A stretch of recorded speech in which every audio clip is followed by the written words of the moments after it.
Today we're going to be checking out an iPhone 4 that should be running its original software version, iOS 4. I picked this up on eBay for super cheap. It was only $17.50 plus shipping. However, the seller did note that the battery life on this device was very poor. Let's go ahead and get it opened up. And here we have the iPhone. This looks to be in really fantastic condition. It appears that this iPhone may have had a screen protector applied just due to the faint outline I see around the ear speaker and front-facing camera. We can see that this is a CDMA model iPhone 4 by the antenna design. The GSM or AT&T model iPhone 4 did not have an antenna break above the mute switch. And turning the device over, it also looks to be in pretty nice condition. I do see some minor scratches more along this right edge, but really this device is looking incredible so far. I think it just needs a really quick cleaning. Let's see if it has any battery power.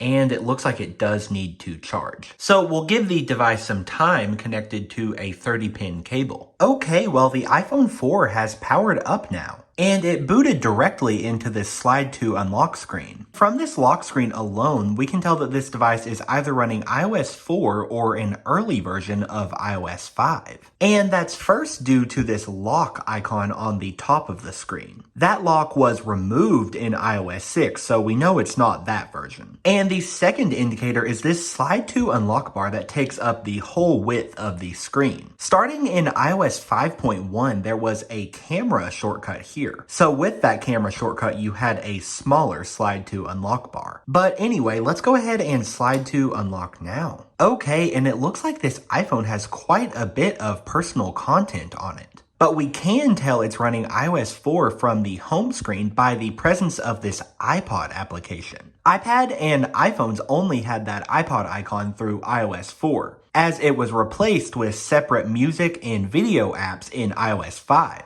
Let's go into settings so we can see which version of iOS 4 we have. Okay, and it looks like we have 4.2.8 here. And I believe this was a version of iOS that was specific to this CDMA or Verizon model iPhone 4. There were quite a few iOS 4 firmwares that were exclusive to this model. And since this iPhone does have some personal content on it, what I'm going to do is scroll down in settings and erase the device. Using this erase all content and settings option on the device itself preserves the software. Whereas if you would plug the device into iTunes and restore it, it would automatically pull the newest version of iOS. So we'll go through this erase process now. Alright, and this is what the device looks like after that erase process. iOS 4 was actually the last version that had this activation screen, instructing you to plug the device into iTunes. With iOS 5 and newer, you could set up your device without a computer. So I will plug the iPhone into my MacBook and do the activation process. And basically you just plug the iPhone in, and on macOS Catalina and newer, the Finder will do the process for you. But on Windows and macOS Mojave and below, you'll have to use iTunes.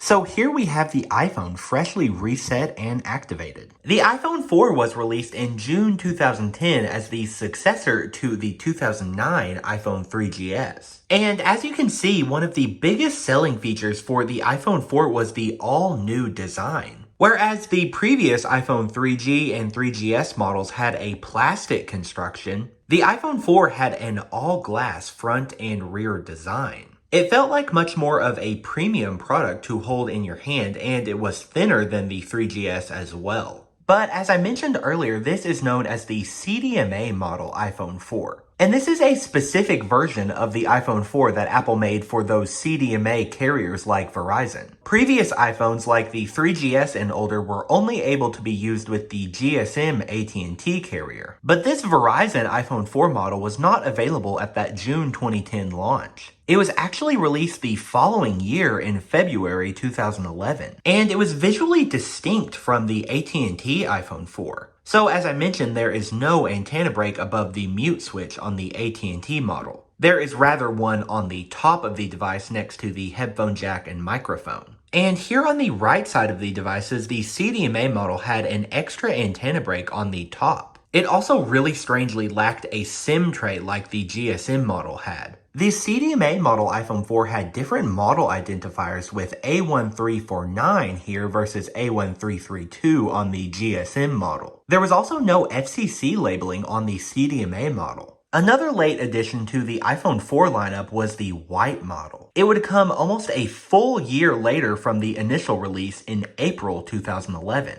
Apple reportedly faced production issues with this color, leading to the much delayed release. But aside from the design and late additions to the iPhone 4 lineup, there's quite a bit more to discuss about this model. And one of its hallmark features is this Retina display. Apple called this a Retina display because the resolution was so sharp that from a normal viewing distance, the retinas in your eyes couldn't discern individual pixels. And nowhere is that more clear than comparing it to the previous model iPhone 3GS. The 3GS and older had a 480 by 320 display with 163 pixels per inch. So it could definitely appear grainy, especially with really fine details. But the iPhone 4 had double the resolution with a 960 by 640 display. And that came out to 326 pixels per inch. And you really can't understate the importance of the Retina display. It made everything on your iPhone so much more pleasant to look at. This Retina display was also laminated to the glass, so you no longer had an air gap between those two components. And it was an IPS panel, meaning it had really fantastic viewing angles. So tilting these displays to their sides, you can see how much the colors wash out on the 3GS. But they remain really constant on the iPhone 4 even at super extreme angles. The iPhone 4 was Apple's first iPhone to be powered by an Apple Silicon chip. So it was using the A4 chip that had launched earlier in 2010 with the iPad. It was a single core processor clocked at around 800 megahertz. And it was paired to 512 megabytes of RAM, up from 256 on the iPhone 3GS. The iPhone 4 got some nice upgrades to the camera, so you now had a 5 megapixel rear-facing sensor. And it now included a flash, which was not available on any previous iPhone. It could do 720p HD video recording, and most important of all, it now included a front-facing camera. And this front-facing camera was paired with the new video calling feature known as FaceTime. And I'm sure we're all familiar with what FaceTime is today, but back in 2010, the concept of video calling, especially on a mobile device, was just insane. At the time, you could only FaceTime call over Wi-Fi, and it had to be with another iPhone 4.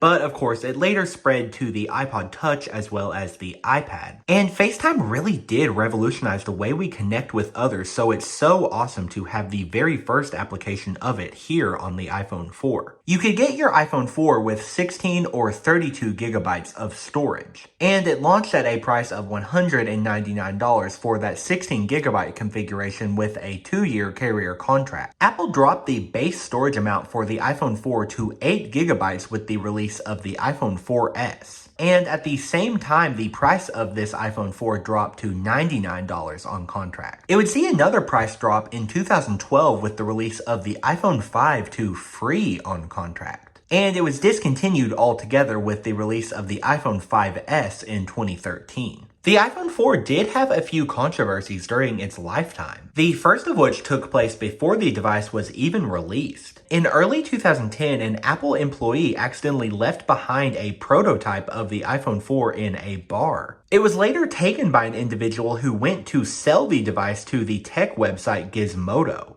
And of course, they ran a story on it, so we all knew what the iPhone 4 was going to look like prior to its release. There's actually much more to that story though, and it gets quite dark. There's some really great videos here on YouTube that go into more details about the leak of this iPhone. Another controversy surrounding this iPhone was the antenna gate issue. And essentially that was a design flaw that affected the GSM model iPhone 4s. It led to reduced signal and even dropped calls when gripping the device in a certain way. Apple actually held a keynote event to address this. And at that event, Steve Jobs mostly dismissed the issue. However, they did push software updates to help address the issue, as well as offering free phone cases. One of the cases you could get for free was the Apple bumper case here. This case only covered the sides of the device, so you could still enjoy the glass design on the back and front. And apparently something about having a case on your iPhone 4 helped alleviate that cell signal issue. The antenna gate issue did not really affect the CDMA iPhone 4 as it featured the revised antenna design. So now let's talk about iOS 4 on this iPhone specifically. And iOS 4 was a pretty significant update. It was actually the first version to be known as iOS. Previously, with version 3 and older, they were known as iPhone OS, even when they were on iPads and iPod Touches. And this was the first version on iPhones and iPod Touches where you could have a home screen wallpaper. With iPhone OS 3 and older on those devices, the home screen was locked into a black background. And iOS 4 had a new dock on these devices, so it was now a glass reflective look similar to what was used in Mac OS X at the time. And this was the first version where you could place applications in folders. It also brought the much needed multitasking function available by double-clicking the home button. And with this, you would have your recent application icons available at the bottom of your screen. And simply clicking one would bring you back to it.